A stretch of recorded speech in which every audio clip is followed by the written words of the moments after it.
قل يا أهل الكتاب تعالوا إلى كلمة سواء بيننا وبينكم ألا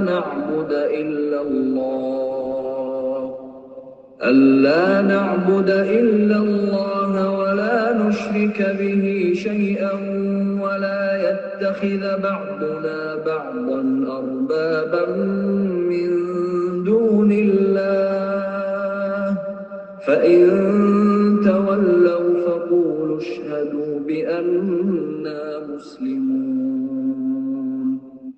Say, O people of the scripture, come to a word that is just between us and you, that we worship none but Allah the same, and that we associate no partners with Him, and that none of us shall take others as lords besides Allah. Then if they turn away, say, bear witness that we are Muslims. Surah Ali-Imran, Ayah 64, Tafsir. Every person knows about Tawheed. This ayah includes the people of the book, the Jews and the Christians, and those who follow their ways. Allah says here, say, O people of the scripture, come to a word. Meaning, word in Arabic also means a complete sentence, as evident from this ayah. Allah described this word as being one. Allah says next, that is the same between us and you, meaning an honest and righteous word that is fair to both parties. Allah then explained these words when Allah says next here, that we worship none but Allah alone and that we associate no partners with Him. Meaning, we worship neither a statue, cross, idol, Tawheed, fire or anything else. Rather, we worship Allah alone without partners, and this is the message of all of Allah's messengers. Allah said in the Quran, and we did not send any messenger before you, but we revealed to him saying, none has a right to be worshipped but I, Allah, so worship me alone and none else. Surah 21, Ayah 25. And verily we have sent among every ummah a messenger, proclaiming, worship Allah alone and avoid or keep away from Tawheed. Surah 16, Ayah 36. Allah said next in this tafsir, and that none of us shall take others as lords besides Allah. Meaning, as Ibn Junayd commented, we do not obey each other in disobedience to Allah. Then Allah says here, that if they turn away, say, bear witness that we are Muslims. Meaning, if they abandon their fair call, then let us know that you will remain in Islam as Allah has legislated for you. We should mention that the letter that the Prophet ﷺ sent to Hercules reads, in the name of Allah, the most gracious, the most merciful, from Muhammad, the messenger of Allah, to Hercules, the leader of the Romans. Peace be upon those who follow the true guidance. Embrace Islam and you will acquire safety. Embrace Islam and Allah will grant you a double reward. However, if you turn away from it, then you will carry the burden of the peasants.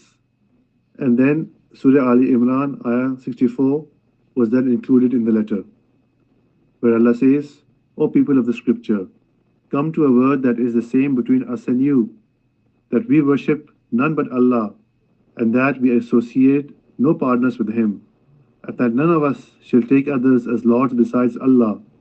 Then if they turn away, say, bear witness that we are Muslims.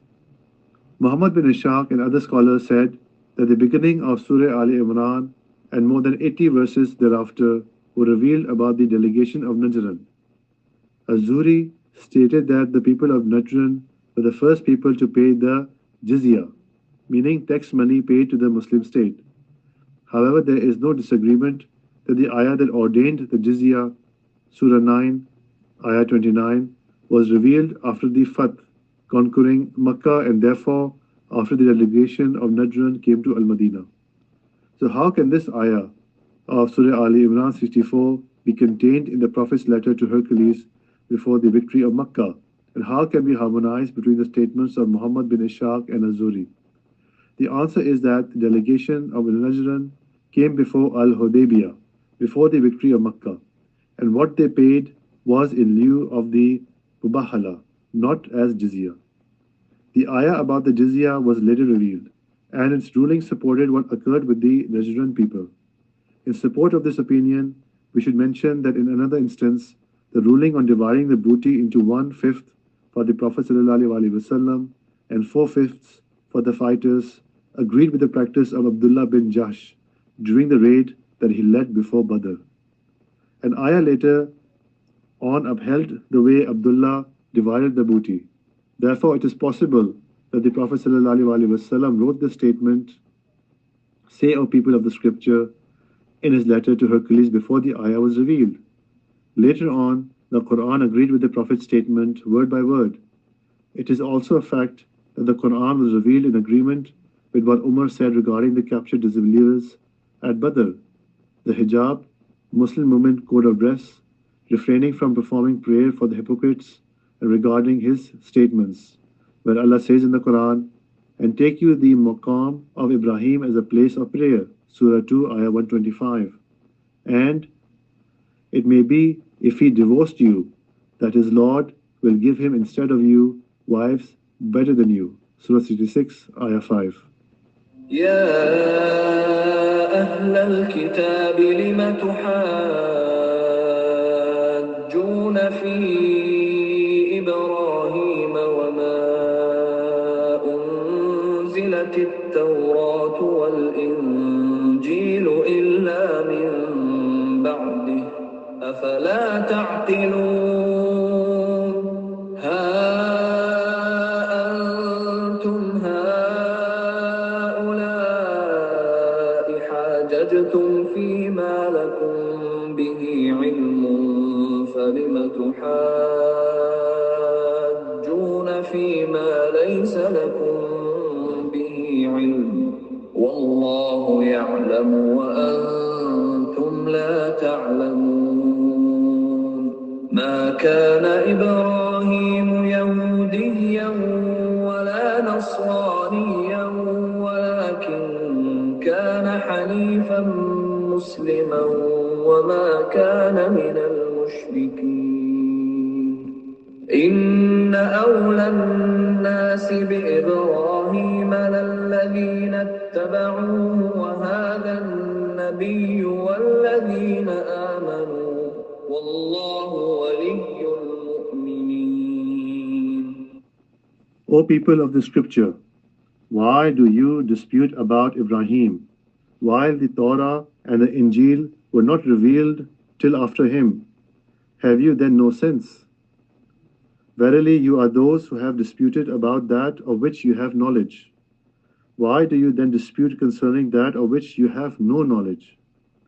It is Allah who knows, and you know not. Ibrahim was neither a Jew nor a Christian, but he was a true Muslim Hanifa, and he was not of the Mushrikeen.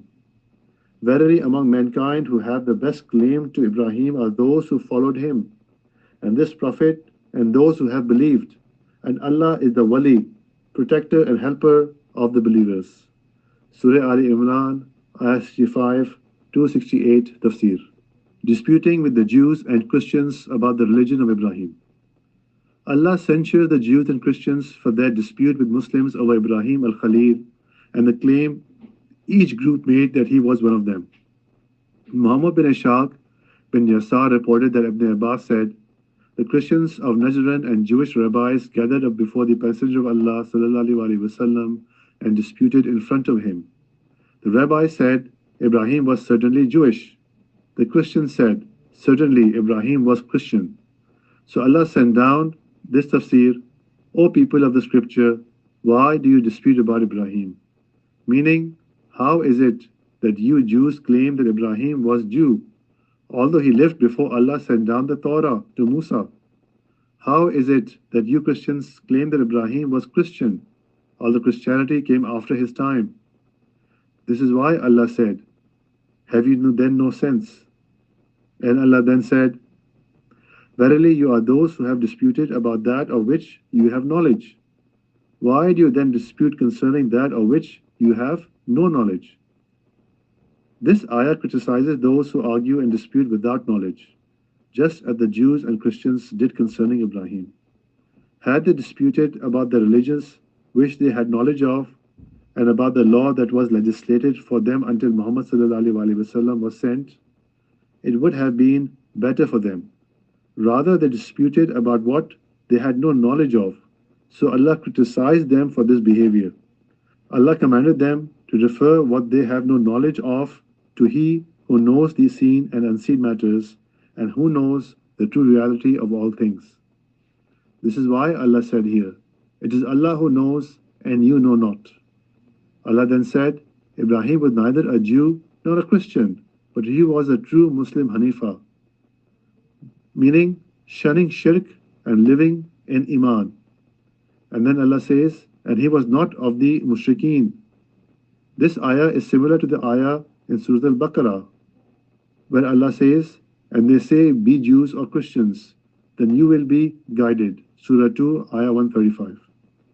Allah said next here, verily among mankind who have the best claim to Ibrahim are those who followed him, and this Prophet and those who have believed, and Allah is the wali of the believers. Meaning, the people who have the most right to be followers of Ibrahim are those who followed his religion, and this Prophet Muhammad ﷺ and his companions from the Muhajirin, Ansar, and those who followed their lead.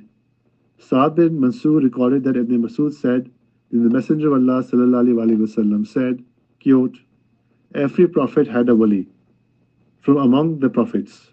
My wali among them is my father Ibrahim, the Khalil of my Lord, the exalted and the most honored.